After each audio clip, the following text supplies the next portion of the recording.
গাজীপুর ৪ থেকে নির্বাচিত মাননীয় সংসদ সদস্য জনাব সালাউদ্দিন আহমেদ। আসসালামু আলাইকুম।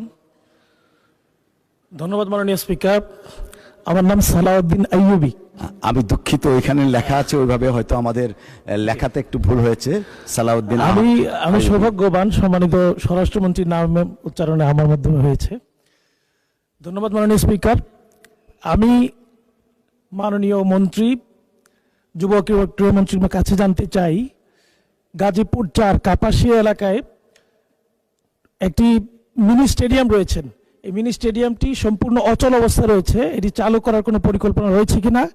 একই সাথে গাজীপুর জেলা স্টেডিয়ামটি এখন শুধুমাত্র ফুটবলের জন্য ব্যবহৃত হচ্ছে, এটা সকল খেলার জন্য উন্মুক্ত করা হবে কিনা।